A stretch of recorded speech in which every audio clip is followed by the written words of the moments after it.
My name's Adam Rorris. I'm an education economist. I've worked with the Australian Education Union. I've worked with governments in Australia, both state and national, and I've worked with UN agencies like UNICEF and UNESCO, as well as the World Bank.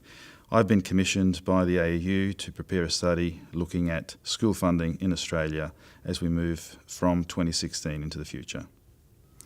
I think the first thing that we need to say is that the inequitable distribution of funds that we see and we can observe in Australian schooling, that is, that too many of the wealthier schools in fact have more money than the poorer schools, there's nothing actually natural, there is nothing normal about that, and it's not something that you see replicated across the world.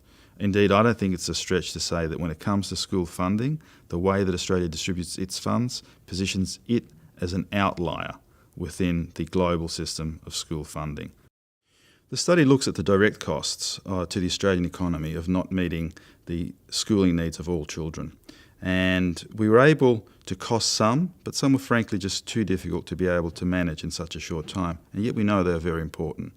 Our costing found that there would be approximately $60 billion in additional unemployment benefits paid until the year 2070, and there would be approximately $12 billion in foregone tax revenues. That amounts to, it translates to an average of $1.3 billion a year on average that the Australian government would have to be paying out in extra money every year because it had failed, in fact, simply to keep children into year 12.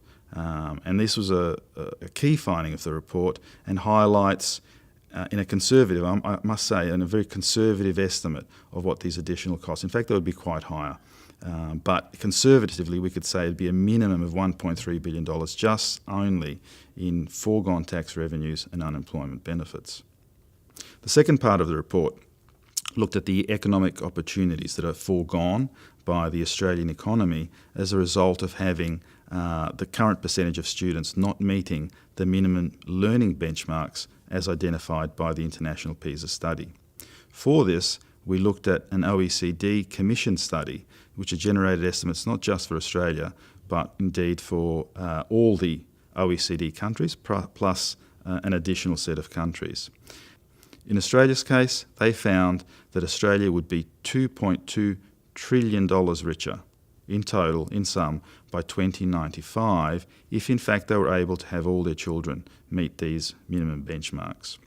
What does that mean? It means on average, every single year, Australia would generate $27 billion of additional economic growth, economic product, if it was able to have all its children meet these minimum benchmarks.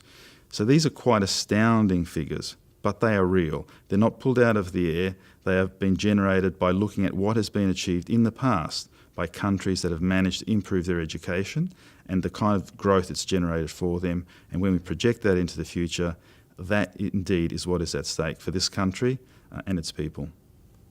I think the Gonski review process generated the most sophisticated analysis of what is required by this country to actually move forward.